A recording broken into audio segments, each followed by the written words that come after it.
This is a mall.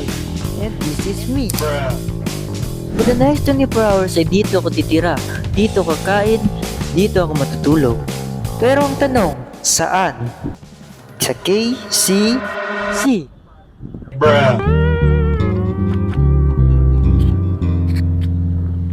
Dito na agad ako.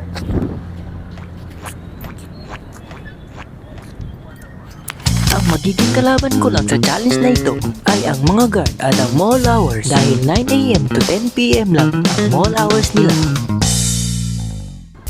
Grabe yung init, boy. Pre, feeling ko nasusunog na ako, men. At tama ka dyan, boy, dahil ayon sa pag-asa na ang init sa Pilipinas ay maaaring aabot ng 52 degrees Celsius or mas higit pa dun, boy. At since taga Zamboanga ako, ang pinakamataas na naranasan namin ay yung 43 degrees Celsius. Pre, ganun kainit dito sa Pilipinas.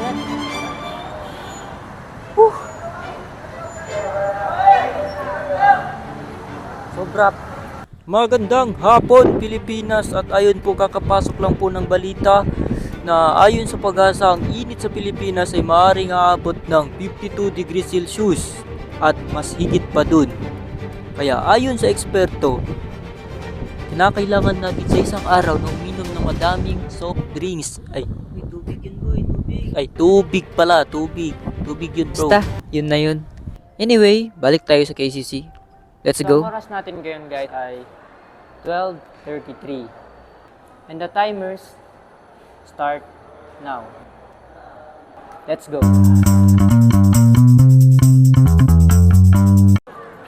Ayan guys, ngayon parang nilalamig na ako. Kanina init na init ako. Ngayon parang nilalamig na naman ako. Isipin nyo, boy, naka-aircon ako dito at may natitira pa akong 23 hours. Anong gagawin ko? Ang una ko nga pala naisip na paraan para patayin yung oras na ito ay ang maglakad at pumunta sa World of Fun.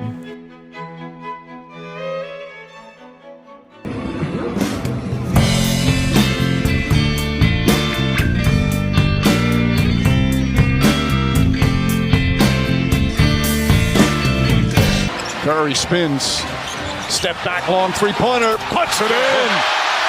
7 3-pointers for Curry. Mitchell on Curry, slammed on the brakes. Oh my goodness! Curry! The chef! Jeff! Blue stores. I don't know how this guy makes this shot.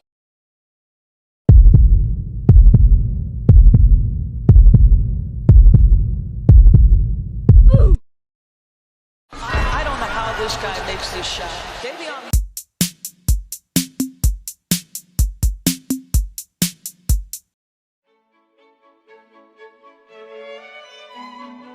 Hirap pala pumili dito mga boy. Ganito ba yung feeling pag di ka umiinom? Kaya ang naisip ko ay mag-cook na lang. Sugar is equivalent to energy. At kumuha na rin nga pala ako ng tubig at syempre yun ang mas kailangan natin sa panahon ngayon. Sobrang mahal nga pala ng mga pagkain dito kaya napalabas na agad ako. At sakto, pagkalabas ko'y gulat ako sa nakita ko. Eat all you can sa halagang 64 pesos. Saktong-sakto 70 pesos na lang din yung budget ko, boy.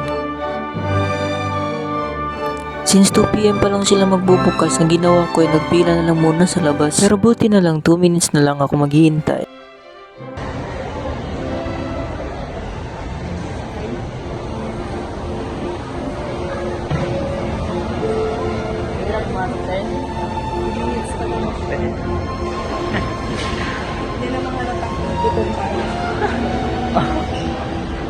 Minute na lang, ma'am. Okay, minute na lang, oh.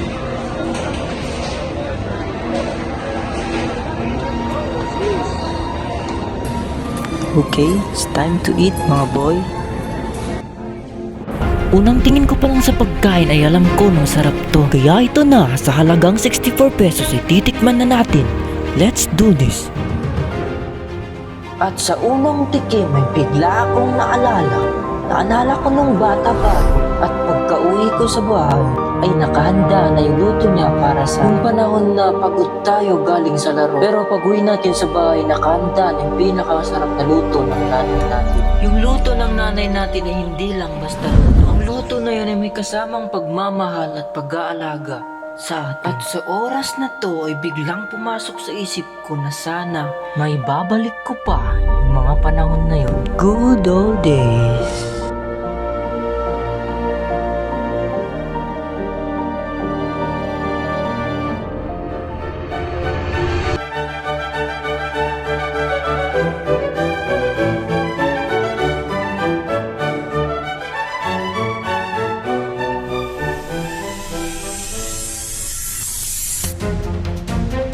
At sa oras na to ay nagsimula naman silabasan yung mga tao dito, pati na rin yung mga empleyado dito. Habang ako ay naghahanap at nag-iisip kung paano makatulog dito nang hindi nahuhuli. At sa oras na to ay kinakabahan na ako dahil dumarami na yung mga gwardiya na paikot-ikot. Kaya ang naisipan ko ay pumunta sa pinakaitaas ng mall na to. Alam kong medyo delikado tong ginagawa ko dahil kapag ka nahuli nila ako, hindi ko alam kung ano ang maaari nilang gawin sa akin.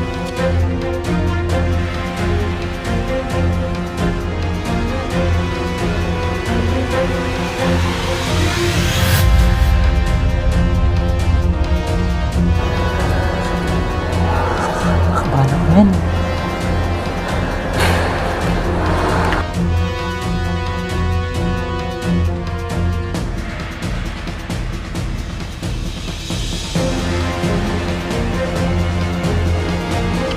Habang nag-iikot-ikot ako dito sa mall na to, nangyari na ang hindi ko inaasahan.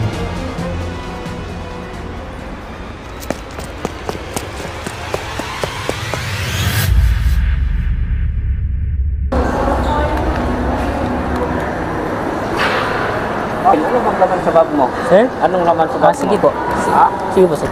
At yun ang nahuli ako ng guard. At sa oras na to, nasa point na ako na napapaisip kung susuko na ba or pagpapatuloy pa. Naisip ko na bakit ko ba to ginagawa.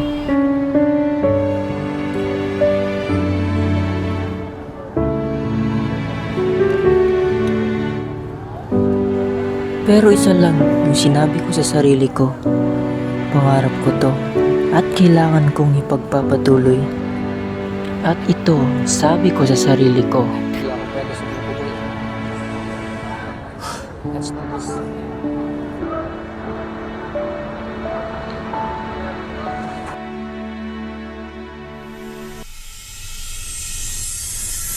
Dahil bawal ako magstay sa loob ng mall ay may naisip akong bagong paraan. So, this is a mall. And sa harapan niya ay may malaking space. At ito yun. At yun ang parking area ng mall na ito. Since considered naman siya na part ng mall, ang naisip ko ay doon na lang magstay. At magpalipat ng oras. Kaya agad na akong naglakad at pumunta doon.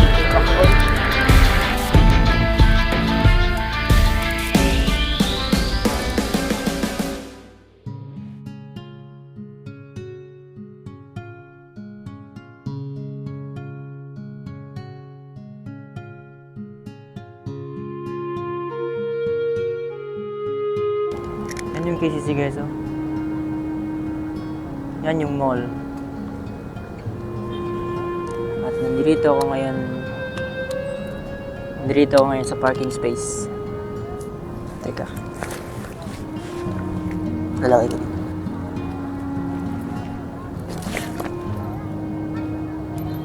Siguro dito na lang ako matutulog guys since hindi naman umuulan.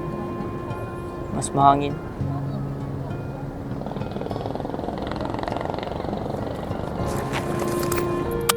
What the?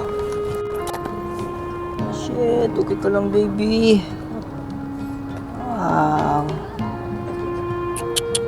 Yung mic ko guys. Nahulog men.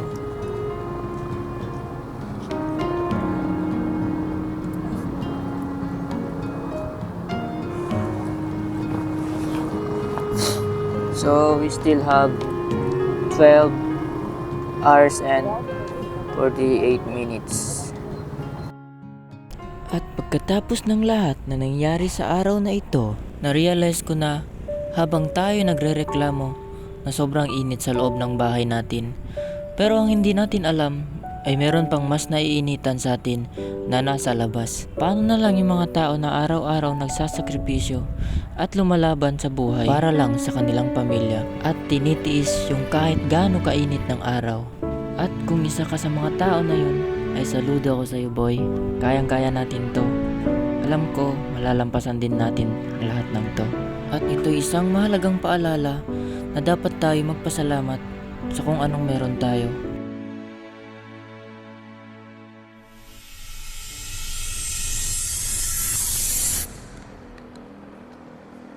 So ayan guys, no, konting update lang po, no.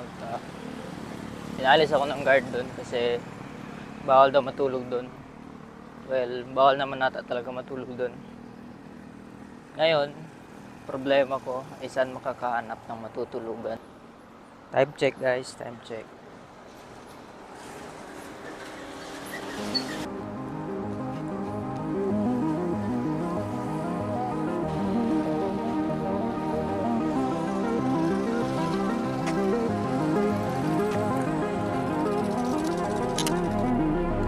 Ang oras natin ngayon is 3:48. Problema ko ngayon, saan ako makakahanap ng lugar pwede mapapagtulugan. Siguro kahit mga 10 minutes lang.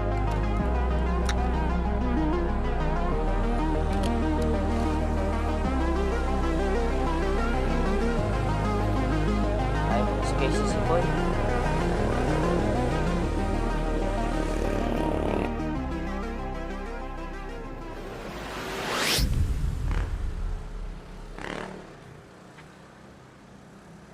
Guys, I think I found my place. Tapos ang ilang minuto na paghahanap, may nahanap na ako na lugar. Sana pwede tayo matulog dito na at walang sisita sa atin. Ay, just need a couple of sleep. Kailangan ko lang na kahit na 10 minutes na sleep, guys.